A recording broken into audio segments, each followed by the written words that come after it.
Я рада такой возможности, когда она у меня есть. Невозможно просто как-то сухими цифрами или просто передать факты.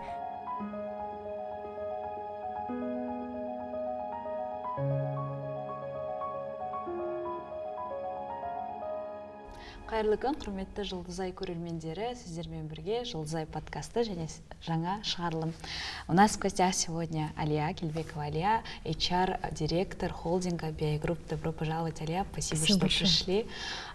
Расскажите про свою работу, про свою деятельность и как вообще ваша работа, как благотворительность стала частью вашей работы. Хорошо. Спасибо большое за приглашение. Всегда очень рада приходить к вам в офис или на ваши проекты. Спасибо. Моя работа как HR-директора связана, конечно же, с людьми. Мы выстраиваем политики найма, адаптации, обучения, развития сотрудников. Начиная, наверное, первое касание сотрудникам BI случается в HR-службе, и далее мы сопровождаем весь, мы называем жизненный цикл, в компании сотрудника. Это, конечно же, вопросы C&B, вознаграждения, эффективности, развития талантов и так далее. Как благотворительность пришла в мою жизнь, если говорить конкретно про Жұлдызай, то с этого мы начинаем адаптацию нового сотрудника. Мы рассказываем каждому кандидату еще, что у нас в BI есть очень много социальных проектов, и один из важнейших и главнейших, наверное, это как раз-таки фонд Жұлдызай. Мы рассказываем не просто о его существовании, а о его проектах, а именно не просто содержание этих реабилитационных центров и предоставление возможностей детям с определенными потребностями улучшить, реабилитировать. Но вот лично меня это очень сильно трогает, и я всегда об этом говорю. Это возможность пройти диагностику или оперирование у иностранных врачей, которых вы сюда привозите. И вот за свои 5 лет в BI, сколько я работаю, я не встретила еще ни одного равнодушного взгляда после таких рассказов. Каждый как наш сотрудник или еще даже кандидат обязательно хочет стать частью этой истории. И кроме этого, наверное, не только на адаптации, на разных наших совещаниях, таких как ТОП-300, которые мы проводим трижды в год, мы всегда отдельное слово предоставляем Жұлдызай. Фонд Жұлдызай к нам приходит и рассказывает об этом. И всегда мы говорим о том, что спасибо, Жұлдызай, за то, что вы нам даете возможность быть чуточку добрее, быть чуточку человечнее и внимательнее вообще к окружающей среде, наверное, к этому миру. Примерно так. Вам спасибо, то, что помогаете нам делать эти все дела, потому что каждый сотрудник — это человек, который добровольно дает пожертвования в фонд, и дальше эти пожертвования становятся такими большими делами, которые помогают детям реально улучшить качество своей жизни. Были ли моменты, когда чья-то история прям сильно вас зацепила? Либо это какой-то проект, который сильно вас зацепил больше всего? Мне очень нравятся эти мероприятия, которые вы проводите регулярно. Это Теляшар и Тұсаукесер. Я неоднократно присутствовала на этих мероприятиях сама. И однажды я сама не присутствовала именно в этот момент. Но то, что меня зацепило, это самый взрослый участник Тұсаукесер у вас был, ему было 18 лет. То есть 18 лет парень не мог ходить, и потом попал в наш реабилитационный центр. Видите, я часто говорю «наш», потому что чувствую себя на подсознательном уровне частью этой истории. И после курса реабилитации, может быть, не одного курса, он пошел впервые в 18 лет. И это был самый старший участник Теляшар. Эта история мне очень сильно запомнилась, зацепила. То есть уже не было надежды даже ни у родителей, ни у него самого. И тут каким-то чудом он оказался в этом реабилитационном центре. А как участие в благотворительности вообще изменило вас как человека? Вы знаете, не скажу, что я начала участвовать в благотворительных проектах только с приходом в BI, только в Жұлдызай. В моей жизни благотворительность была и раньше. Но как изменил меня Жұлдызай? он изменил меня тем, что это стало на регулярной основе, что это стало постоянно. Я не от случая к случаю теперь делаю какие-то донаты или участвую в каких-то акциях, а здесь я чувствую себя вот частью всего этого процесса. И мы рассказываем об этом сотрудникам, и невозможно просто как-то сухими цифрами или просто передать факты. Ты эмоционально вовлекаешься в это все. И вот в этом отличие Жулдызай, что он вовлекает эмоционально всех наших сотрудников. То есть нельзя просто отправить деньги и даже не участвовать. Жулдызай нас в это и погружает очень классно через различные письма, да, там, например, на Новый год, по-моему, приходит письмо, регулярно, с какой-то частотой, периодичностью приходят письма в адрес сотрудников, именные письма, где говорится о том, что вот ваш вклад помог провести такую-то операцию. Это вот очень сильно способствует, да, вовлечению эмоциональному, и ты не периодически участвуешь в этих проектах, а вот постоянно в этой истории. Вот в этом, наверное, главная заслуга Жулдызай. А как вообще сотрудники реагируют на социальную ответственность вообще общей компании? Реагируют по-разному, но никогда никого это не оставляет равнодушным. Кто-то, вот ради справедливости скажу так, кто-то не является вкладчиком Жулдызай, и это нормально, мы это всегда говорим, потому что кто-то говорит, что я участвую в другом проекте, я вот там, у нас, кстати, даже есть сотрудники, которые тоже воспитывают особенных детей, да. И они говорят, вот мы вот не участвуем в Жулдызай, там, мы вот там таким-то образом участвуем, и это нормально, это никак не карается и никак не осуждается с нашей стороны. На добровольной основе. Да. Но вот, как я сказала, равнодушных точно нет. Кто-то, может быть, сразу дает обратную связь и говорит, ох, как круто, я тоже хочу, дайте мне, вот прямо во время адаптации, дайте мне бланк, потому что отчисление в Жулдызай можно сделать как на бумажном бланке, так и в электронном виде. Вот. Кто-то сразу вовлекается и говорит, все, я хочу, дайте мне, объясните, как, там, запишите меня на Тляшар или на Цаокисер и так далее. Кто-то более спокойно реагирует, но это однозначно заставляет задуматься, да, каждого. То есть вот равнодушия точно нет. И в основном, конечно же, там, через какое-то время в любом случае сотрудники возвращаются с желанием стать частью этой истории, потому что ценности BI, они вот на этом всем и основаны, на человеческом, на простых человеческих вещах, которые откликаются у каждого. Это порядочность, это доверие и так далее, и так далее. Поэтому наши сотрудники, без исключения, я так скажу, эмоционально вовлечены в эту историю. А вы сами можете вспомнить сейчас первый раз, когда вы участвовали в проектах Жулдызай? Я, наверное, снова вспомню Цаокисер. Вот эту атмосферу, наверное, передать словами невозможно, потому что там очень много эмоций переплетается. Во-первых, радость за ребят, за детей, да, за деток, которые начинают ходить.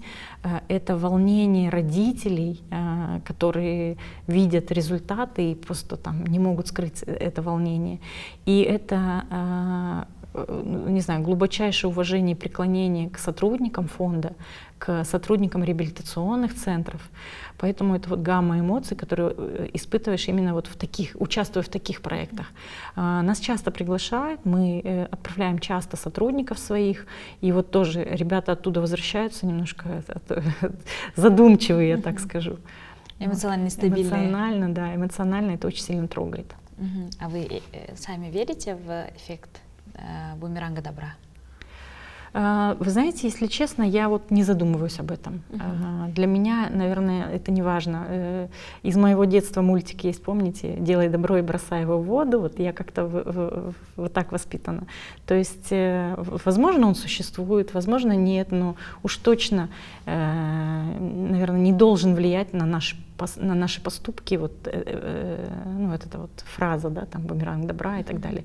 Я думаю, что мы все вовлекаемся в эти проекты, потому что у нас есть внутренняя потребность. И не из-за страха, что если что-то не сделаешь или там, как-то к тебе вернется. Да. Нет. Просто ты по-другому не можешь, когда ты видишь вот этих деток и эту пользу, которую твои, там, не знаю, 2, 3, 5, 10, 100 тысяч, да, у нас есть сотрудник, который, в принципе, он является middle менеджером, он не является даже топ-менеджером, но размер его отчислений очень большой. Поэтому вот удивляют иногда и даже такие сотрудники, да, которые выделяют такой бюджет, причем там на протяжении многих лет. И уж точно я думаю, что эти люди делают это из-за внутренней потребности, из-за того, что они хотят в этом участвовать. А какие ценности важны для вас в жизни и как они связаны с вашей потребностью помогать окружающим? Мои ценности, они, наверное, общечеловеческие. Это доброта, это справедливость, это честность. И это, наверное, основа каких-то общечеловеческих ценностей. И я благодарю Бога, что если у меня есть возможность помочь, это не всегда деньгами, ведь правильно же, это где-то участие в каком-то проекте, это где-то, я не знаю, улыбка или просто теплое слово. Время, проведенное вместе. Да, время. Поэтому я рада такой возможности, когда она у меня есть, и внутренняя потребность заставляет, наверное, это делать. Только так. А что вдохновляет вас продолжать делать добро на постоянной основе столько лет? Меня две вещи вдохновляют. Во-первых, это польза, которую получают наши детки, да, в данном случае, когда результат там, наших каких-то вкладов или нашего участия ты видишь своими глазами, и вот эти эмоции ребенка, эмоции родителей, это очень сильно вдохновляет. И второй очень важный фактор — это наши сотрудники фонда. Это вот их самоотверженность, самоотдача, это их доброта, наверное, безмерная, это их неуставание, да, наверное, от каких-то сложностей, от проблем, от диагнозов. Вот это очень сильно вдохновляет, потому что мы, участвуя там периодически в этих вещах или там на ТОП-300, увидев ролик, слезу пускаем, немножечко расклеиваемся периодически, а сотрудники фонда — это прям стойкие оловянные солдатики, у которых запас мужества, наверное, неиссякаем. Вот это тоже очень сильно вдохновляет. А вы можете вспомнить историю, это может быть история с ТОП-300, да, та же самая, которая заставила вас плакать?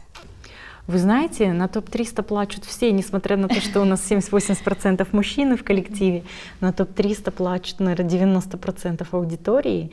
И тоже отдельное спасибо за это фонду «Жулдызай», за то, что участие в ТОП-300 ваше, оно всегда разнообразное, да, так скажем. Вы не показываете сухие там, презентации или цифры, это всегда носит какой-то творческий характер. К нам часто приходят дети, которые, там, не знаю, стихи читают нам, на пианино в тот раз играл мальчик, да. Кстати говоря, он лауреат там, да, какого-то. Да, он в Англии выиграл гран-при, да. Вот.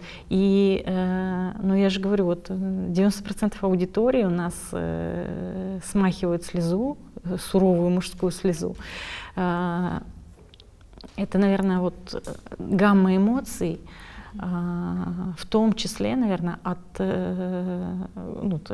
глубокого уважения к сотрудникам, это от радости за ребят и вот от возможности быть причастным к таким проектам.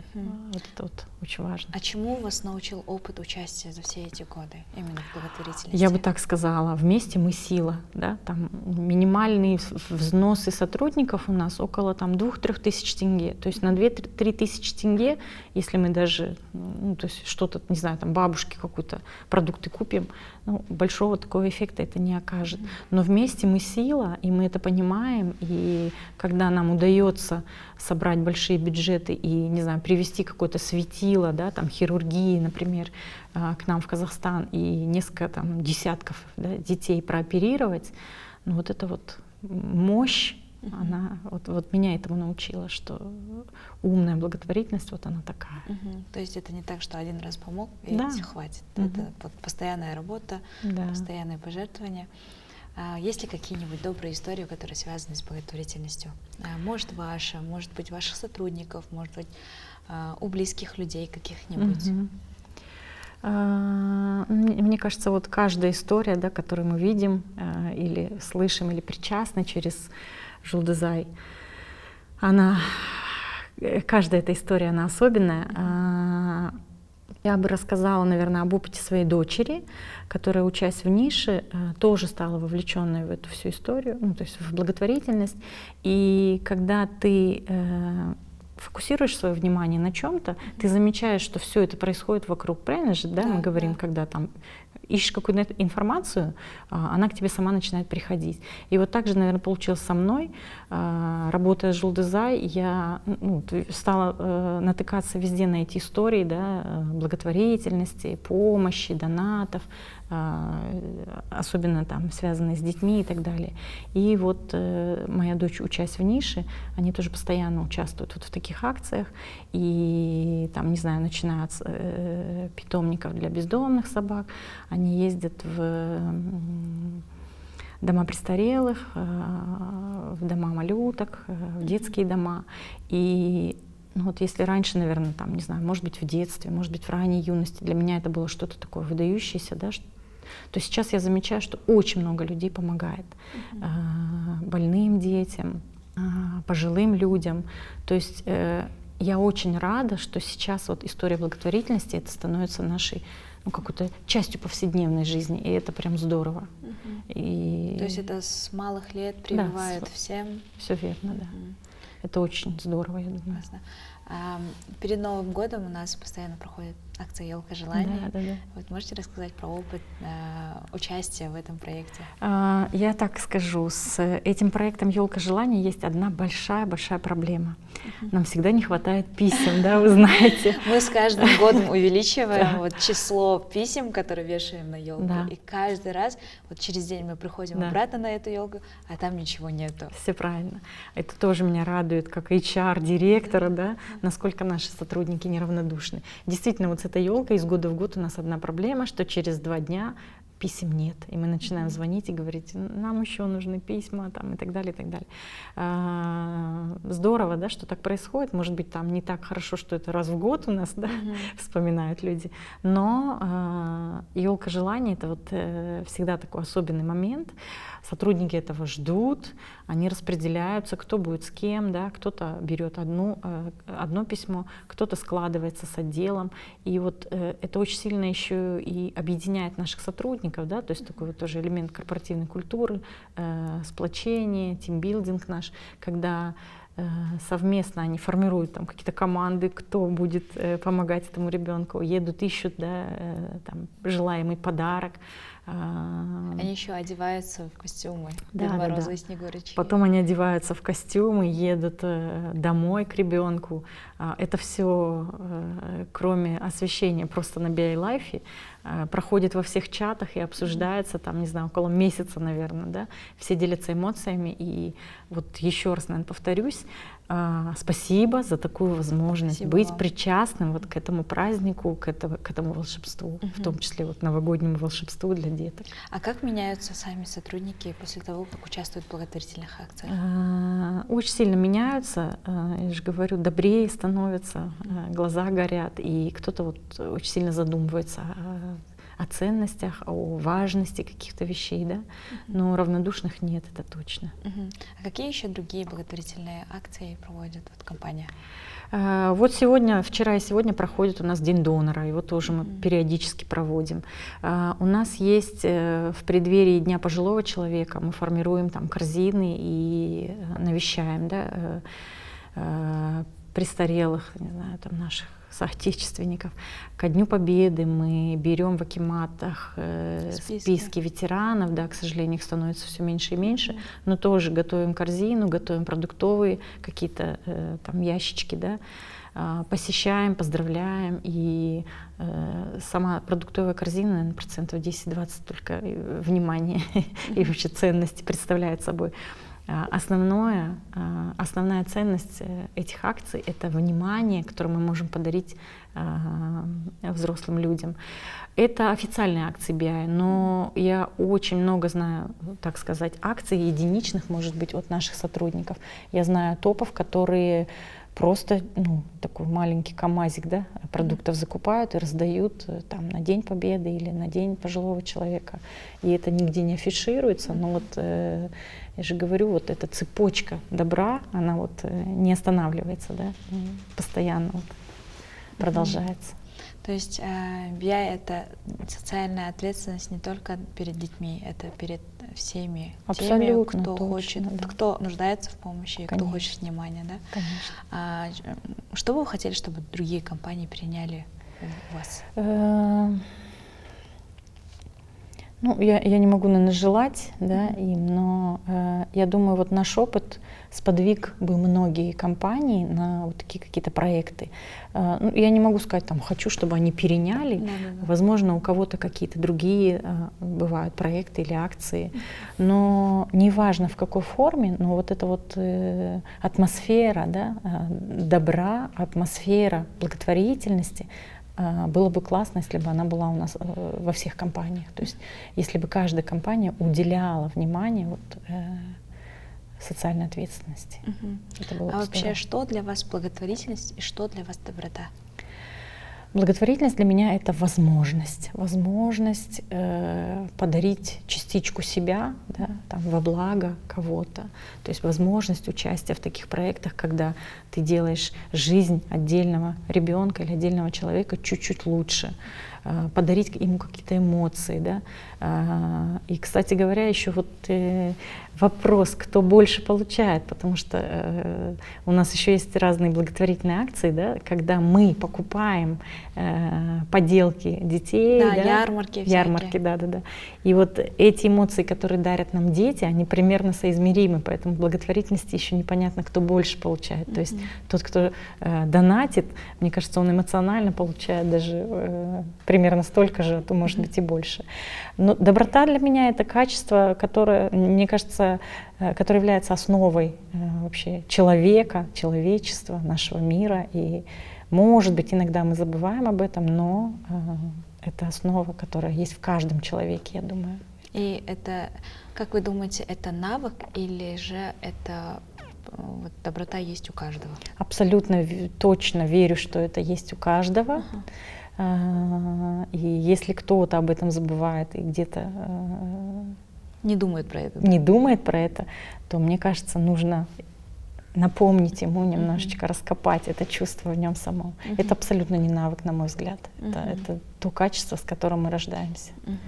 Это, можете вспомнить еще какие-нибудь истории, которые вот связаны с добротой, которые для вас был удивлением, может быть? Ну, прям конкретных историй таких не могу вспомнить, но наши сотрудники, наверное, вот являются источником вдохновения, удивления, да, вот, участия в той же самой елке добра, да, это очень сильно радует, несмотря на различные разговоры о том, что там молодежь сейчас не такая, да, или там заботы у них другие. Нет, мне кажется, наши биаевцы в основном все равно придерживаются или как являются там носителями наших ценностей. Это вот как раз-таки есть доброта, это взаимовыручка, это помощь друг другу. Вот. Если вспоминать другие проекты, то было несколько случаев, когда бывшие сотрудники у нас, бывшие сотрудники BI попадали в сложное положение, заболевали каким-либо, да, какой-то диагноз у них появлялся. И для нас не новость сообщения в корпоративных чатах, когда требуется какая-то помощь. И вот скорость и вовлечение всех сотрудников, да, она вот удивляет тоже. Отзывчивость сотрудников наших на любое мероприятие, ну, не очень хорошее, например, да, ну, практически никто не остается в стороне. Это хорошо показывает, наверное, нашу сплоченность, в том числе проявляется. Да. А какой вид благотворительности вы считаете самым ценным? Ну, я для себя определяю так, вот есть умная благотворительность, да, например, вот опять это Жулдызай, это, как говорят, не давай рыбу, а дай удочку и научи ловить рыбу. Я с большим уважением отношусь именно к таким проектам, когда мы не просто там купили, кстати, такие тоже есть, да, акции, когда мы покупаем зимнюю одежду и так далее. Вот.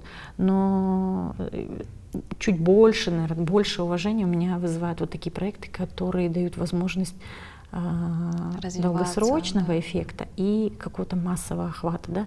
Вот на там, бюджетные средства фонда «Жулдызай» мы могли бы там одного-двух, пятерых, там, 10 деток свозить за границу на операцию. Но проект по-другому работает. Он наоборот светило, звезду привозит сюда на определенный срок, и гораздо больше детей может в принципе за тот же бюджет получить помощь медицинскую. Это не только операции, там и консультации Консультации, диагностики, да. Да, и наши врачи перенимают вот этот опыт, чтобы и дальше с ними работать, чтобы знать, что и как делать. Вот такие проекты, они, конечно, они требуют больше энергии, больше, там, не знаю, деталей нужно отработать, больше вовлечься в это все, но и эффекта, конечно, от них гораздо больше. А какие изменения в системе происходят вот благодаря этой благотворительности, как вы думаете? В системе какой? Нашей? Да. Я думаю, что такие проекты оказывают влияние на все, наверное, аспекты, в том числе там, на область здравоохранения. Да? Вот вы сами говорите, наши врачи перенимают опыт, учатся где-то диагностировать, может быть, какое-то оборудование смогут приобрести и так далее. Я думаю, что мы обогащаем этим друг друга. Помогаем. Давайте я спрошу у вас про фестиваль «Жулдызай». Это еще одно мероприятие. Да, еще одно такое большое мероприятие, которое наш фонд устраивает. И что вам больше всего нравится в фестивале? Ой, это тоже невероятные эмоции, и меня очень сильно удивляет способности, наверное, да, преподавателей, способности, не знаю, сотрудников фонда организовать это все. Но это масштабное мероприятие. Вот если кто-то не был или не слышал об этом из наших зрителей, хочу рассказать, что это прям огромное масштабное мероприятие республиканского масштаба, да, если не международного. Нет у вас международного? Международный был тоже. Тоже был, да? Отлично. Когда, там, не знаю, 2 часа просто невероятных эмоций. Это выступление ваших воспитанников.